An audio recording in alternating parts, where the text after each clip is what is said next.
Yo estoy viviendo ahora en Montreal. Lamentablemente ya dejé de trabajar en el Instituto Humboldt, ya no estoy en Colombia y ahora estoy pues dedicada a tiempo completo a la presidencia de la Plataforma Intergubernamental sobre Biodiversidad y Servicios Ecosistémicos. Justamente quiero compartirles un trabajo que desde la ciencia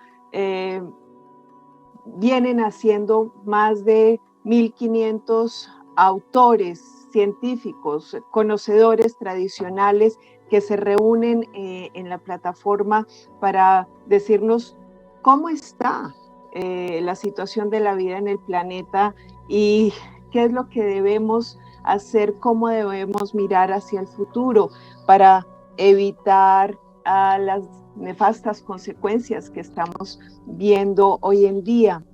Y escuchaba la intervención anterior sobre las pandemias. Nosotros a nivel global sacamos un reporte sobre pandemias y biodiversidad justamente el año pasado y coincide totalmente que no es gratis que este tipo de situaciones como el aumento de enfermedades sea una de las consecuencias directas de nuestro comportamiento. Y por eso es que en este llamado del Congreso Futuro a aprender a convivir es tan importante que tengamos en cuenta estos dilemas con los que nos enfrentamos en la humanidad actualmente. Lo primero que hay que decir, y todos lo saben, es que sin biodiversidad no podemos vivir. Los seres humanos somos parte de la naturaleza, no somos aparte, somos parte de la naturaleza. Y como seres vivos estamos encadenados intrínsecamente tanto a los ciclos naturales como a las especies, como a los hábitats, como a todos los componentes de la biodiversidad que se nos dan gratuitamente. Ahí nosotros podemos ver en este slide que nosotros, por ejemplo, utilizamos madera, utilizamos especies para alimentación, para medicina, para, fibras, para, en general, para toda nuestra vida. No lo sentimos, pero la biodiversidad nos ayuda a regular los ciclos del aire, del agua, nos ayudan a que podamos vivir en este planeta hermoso que tenemos. Sin embargo, lamentablemente, en la medida que nosotros hemos ido evolucionando como especie, hemos descubierto cada vez mayores opciones para extraer y para utilizar estos recursos, no siempre de la forma más sostenible. Por eso ha llegado un momento en que las intervenciones humanas, y especialmente en los últimos 100 años, han generado que este planeta hermosísimo, azul y verde, se convierta en un planeta gris. ¿Por qué? Porque hemos alterado casi el 75% de toda la superficie terrestre del planeta. En los océanos, nosotros hemos también alterado más del 66% y inclusive algunos estudios nos dicen que solamente el 3% de esa gran masa azul preciosa que vemos no está afectada por las actividades humanas. También nuestra evaluación global sobre el estado de la biodiversidad publicada en el 2019 nos dice que más de 1 millón de especies de plantas y animales están en peligro de extinción. Lo mismo pasa con los corales, lo mismo con los humedales, y si nos ponemos a ver cada ecosistema específico que nosotros tenemos en América Latina, por ejemplo, los páramos, que son tan importantes, van disminuyendo en la medida que los territorios se van transformando. pero no solamente es el estado de los territorios, específicamente de los ecosistemas. ¿Qué pasa cuando un ecosistema se altera?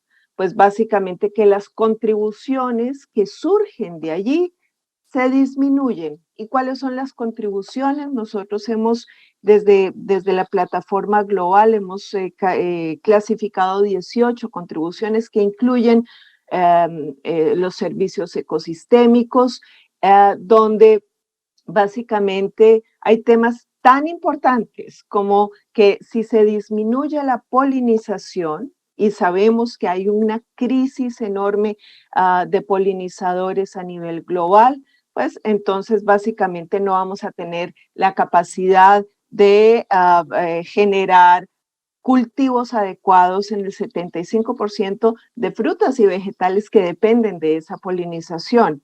Si nosotros no tenemos una buena capacidad de regulación climática, pues obviamente se aumentan los riesgos de los fenómenos asociados al cambio climático. Lo mismo pasa con la acidificación de suelos, lo mismo pasa con nuestra propia identidad. Nosotros dependemos, y eso lo tienen muy claro las comunidades indígenas y los pueblos indígenas y las comunidades locales.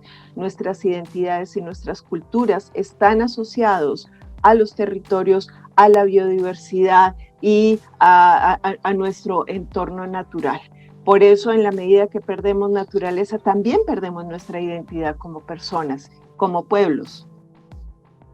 ¿Qué es lo que hemos identificado? Que son esas causas de pérdida de biodiversidad. Aquí en esta presentación hay algo que yo llamo, pues, que la IPBES y que todos los científicos llamamos los impulsores directos de pérdida. Entonces nosotros sabemos que los 5 principales motores de pérdida son el cambio del uso de la tierra, la explotación directa y sobreexplotación de las especies, el cambio climático, obviamente, la contaminación y las especies exóticas, la introducción de especies exóticas invasoras a los medios. Pero yo quiero invitarlos a que vean la columna que está, bueno, a mi lado izquierdo, que es la columna gris, que se llaman los impulsores indirectos o los motores indirectos de pérdida de biodiversidad. Generalmente la gente no hace una correlación directa entre la pérdida de la naturaleza y estos motores, y básicamente son los fundamentales.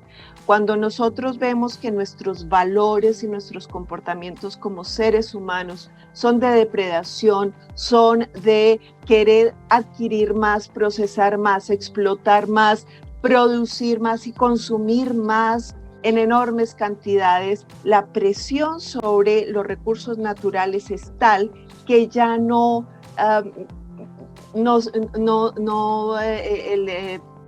sistemas naturales no aguantan. Y básicamente llegamos a un límite, sobrepasamos ese límite, y por eso es que estamos al borde básicamente de un colapso global. Estos problemas tienen raíces, por ejemplo, en las demandas tecnológicas, por ejemplo, en el crecimiento demográfico, en la capacidad o incapacidad de regulación y de gobernanza, en muchos conflictos que se generan en los territorios, en las epidemias y en los procesos de salud que ya se estaban hablando en la charla pasada. Entonces nosotros desde acá tenemos que invitar a pensar que convivir significa también aprender a analizar cuál es mi situación en términos de relación ser humano con la naturaleza. Ahora, yo voy a ir muy rápido porque creo que el tiempo se me está agotando, pero quiero que entendamos un poco de qué trata cada uno de estos motores que hacen parte de la pérdida de biodiversidad. El cambio de uso de suelo el mayor problema que enfrentamos es la expansión agrícola. Ustedes saben que esto es un tema muy importante en América Latina. Cada vez nosotros estamos sacrificando nuestras ecosistemas por ampliar las fronteras para agricultura y para ganadería. También tenemos una duplicación en zonas urbanas. Esto es un fenómeno global, lo cual significa también un incremento de infraestructura que hasta ahora, digamos, podemos ver que hay casos donde ese aumento de infraestructura sí está siendo positivo, sostenible, está siendo bien pensado para no tener grandes impactos o para compensar impactos, pero en general la infraestructura y la urbanización no van acompañadas de ese pensamiento de sostenibilidad. También está el uso del agua, pero aquí la explotación de las especies es algo que es inherente a la presión ejercida por la cantidad de seres humanos que tenemos que alimentar, pero también por la forma como nosotros estamos alimentándonos. Y es un tema tanto de comercio como de salud y de nutrición. El cambio climático es el tercer motor directo de pérdida de biodiversidad. No voy a ahondar en él, pero ustedes saben que es urgente un llamado al cambio. Si nosotros no logramos estabilizar la emisión de gases de efecto invernadero, si no logramos bajar el aumento del cambio global a menos de 1.5%, como nos dice el panel intergubernamental de cambio climático, que es nuestra contraparte, pero para cambio climático, pues entonces básicamente la vida en la Tierra está realmente en peligro. La biodiversidad, si no está ahí para ayudar a regular el clima, pues entonces es un factor adicional a la catástrofe, y eso hay que ser claros en este asunto. La contaminación es un tema gravísimo y es contaminación tanto de fuentes terrestres como de aguas dulces, como a nivel del mar y a nivel de la atmósfera. La contaminación es uno de los fenómenos que nos impacta más en la salud, en la nutrición, como seres humanos, pero también a todos los sistemas de vida en el planeta. Y finalmente, la introducción de especies exóticas invasoras está arrasando con los nichos naturales de las especies en diferentes partes del mundo, lo cual obviamente también desestabiliza la biodiversidad y los ciclos naturales. Entonces, la situación no es fácil. Llevamos una cuenta hacia atrás en nuestra supervivencia. Ya estamos en una cuenta hacia atrás en nuestra supervivencia. No porque venga un meteorito, no porque el sol desaparezca, es básicamente porque el ser humano está caminando hacia su propia no podría decir extinción, porque tenemos una gran capacidad de evolucionar, pero sí hacia unos grandes cambios que no sabemos si sean los más positivos posibles. Pero además, también hay que tener en cuenta que el mundo, como nosotros lo conocemos, va a cambiar enormemente en la medida en que nosotros no hagamos las cosas mejor. Entonces, ¿qué es lo que debemos hacer? Y cómo debemos responder a las preguntas de